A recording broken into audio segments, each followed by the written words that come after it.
Puji Tuhan, semangat pagi Bapak Ibu yang dikasihi oleh Tuhan. Biarlah pagi hari ini kita mau awali kehidupan kita dengan kebenaran firman Tuhan.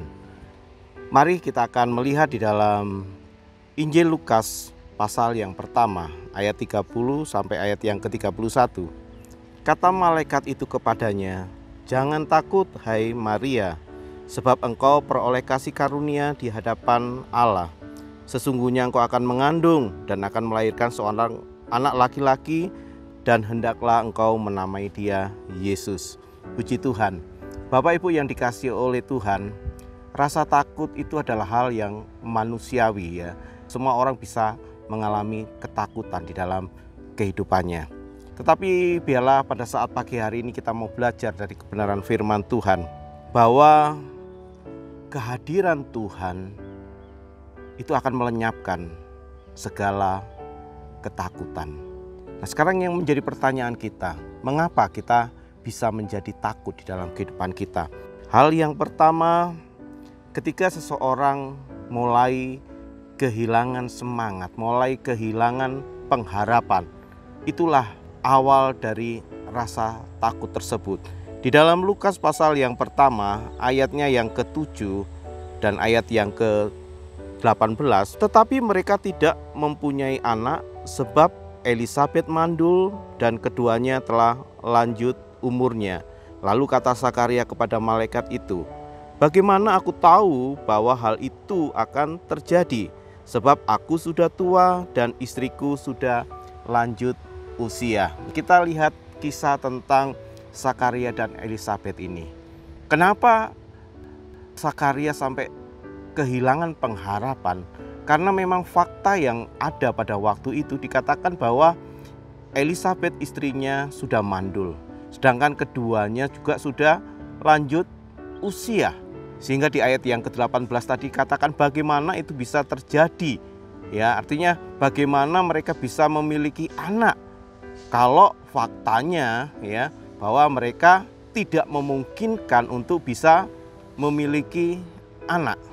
Rupanya keputusasaan atau seseorang yang kehilangan pengharapan itu akan bisa membuat seseorang menjadi takut di dalam kehidupannya.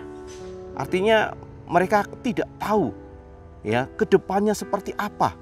Karena memang secara fakta mereka sudah melihat, mereka sudah mengalami bahwa tidak mungkin hal-hal tertentu bisa terjadi di dalam kehidupannya kalau faktanya tidak memungkinkan. Sekali lagi, ketakutan itu bisa terjadi ketika kita mulai kehilangan semangat kita, ketika kita mulai kehilangan pengharapan kita. Itu yang pertama.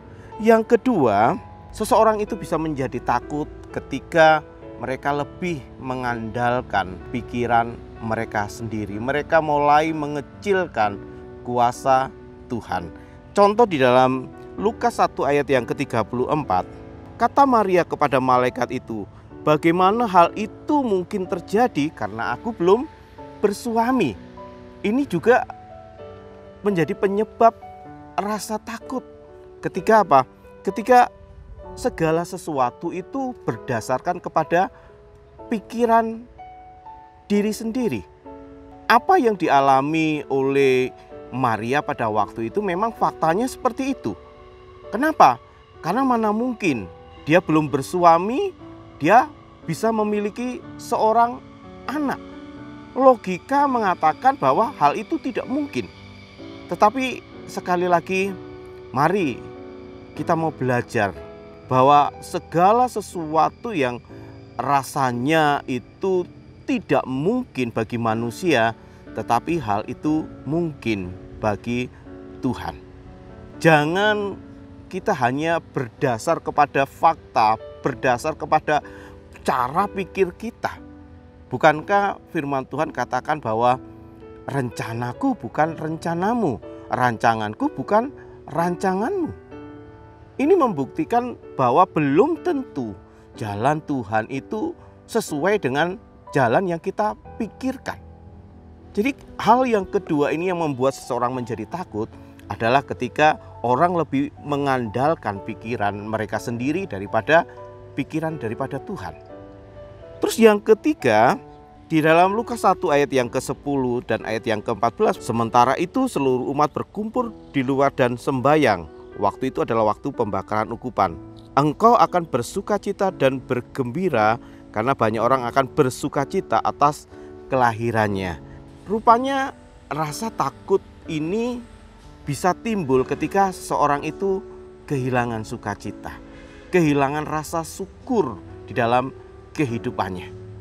Untuk itulah pada saat pagi hari ini kita belajar dari kebenaran firman Tuhan bahwa kehadiran Tuhan di dalam kehidupan kita itu akan melenyapkan ketakutan yang ada di dalam kehidupan kita. Kehadiran Yesus akan memberikan satu pengharapan yang baru dalam hidup kita. Di dalam ayat yang ke-13, tetapi malaikat itu berkata kepadanya, "Jangan takut, hai Sakaria, sebab doamu telah dikabulkan dan Elisabet istrimu akan melahirkan seorang anak laki-laki bagimu dan haruslah engkau menamai dia Yohanes." Jadi kehadiran Yesus itu akan membawa pengharapan yang baru. Di dalam Amsal pasal yang ke-23 ayat yang ke-18, karena masa depan itu sungguh ada dan harapanmu tidak akan hilang. Di dalam pasal yang ke-24 ayat 14 pun dikatakan, ketahuilah demikian hikmat untuk jiwamu. Jika engkau mendapatnya, maka ada masa depan dan harapanmu tidak akan hilang. Nah ini, jadi kehadiran Yesus ya akan membawa masa depan yang indah, membawa pengharapan yang pasti di dalam kehidupan kita. Nah, kehadiran Yesus pun ya memungkinkan segala sesuatu yang bagi manusia itu mustahil, tetapi bagi Tuhan tidak ada yang mustahil. Di dalam Lukas 1 ayat 37, bagi Allah tidak ada yang mustahil. Jadi mari kita belajar, jangan kita hanya mengandalkan pikiran kita saja, tetapi mari kita belajar untuk memiliki satu kehidupan yang selalu memikirkan Tuhan dalam hidup kita. Kuasa Tuhan sekali lagi jauh melebihi daripada apa yang saat ini menjadi beban pikiran kita.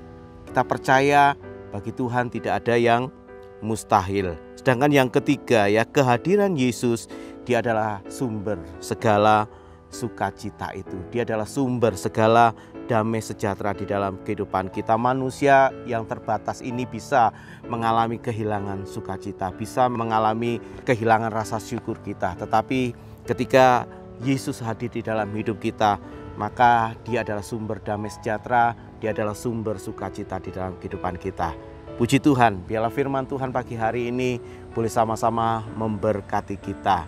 Manusia bisa mengalami ketakutan, tetapi ketika kita izinkan Yesus hadir di dalam hidup kita, maka Dia sendiri yang akan melenyapkan segala ketakutan di dalam hidup kita, dan Dia yang memberikan pengharapan masa depan yang jauh lebih indah daripada apa yang bisa kita pikirkan, apa yang bisa membuat kita kehilangan sukacita kita. Puji Tuhan, biarlah firman Tuhan ini memberkati kita semua. Kita berdoa. Bapa di dalam surga, pagi hari ini sekali lagi kami bersyukur buat kehadiran Tuhan di dalam kehidupan kami. Kami tahu tanpa Engkau Tuhan kami tidak bisa berbuat apa-apa. Tanpa Engkau Tuhan seringkali kami dikuasai oleh ketakutan, oleh kecemasan, oleh kekhawatiran dalam hidup kami Tuhan. Tetapi Engkau adalah Allah yang berkuasa atas kehidupan kami. Engkau adalah Allah yang berkuasa atas masa depan kami. Ketika kami izinkan Engkau hadir di dalam kehidupan kami, maka segala sesuatu persoalan masalah yang terjadi dalam hidup kami, Engkaulah yang menjadi sumber kekuatan kami, yang menjadi sumber pertolongan dalam hidup kami. Tuhan berkati setiap umat-umat Tuhan yang pada saat pagi hari ini mereka mungkin sedang menghadapi pergumulan permasalahan dalam kehidupan mereka. Biarlah mereka boleh merasakan kehadiran Tuhan dalam kehidupan mereka, sehingga apapun kekhawatiran, apapun permasalahan yang mereka hadapi, Tuhan yang senantiasa menjadi penolong dalam kehidupan mereka. Ketika mereka berserah, ketika mereka percaya kepada Tuhan, maka Tuhan yang akan bertindak atas kehidupan umat-umat Tuhan, dan mereka boleh menjadi umat-umat yang berkemenangan. Apapun masalah, persoalan, sakit, penyakit, perekonomian, segala macam permasalahan sudah ada di dalam tangan Tuhan, dan Tuhan yang sudah menjadi sumber pertolongan itu. Terima kasih pagi hari ini Tuhan, kami sambut hari yang penuh keberkatan, hari yang baik, hari yang Tuhan berkati. Dan biarlah pagi hari ini kami sambut semuanya itu dengan rasa penuh ucapan syukur di dalam nama Tuhan Yesus Kristus. Haleluya. Amin.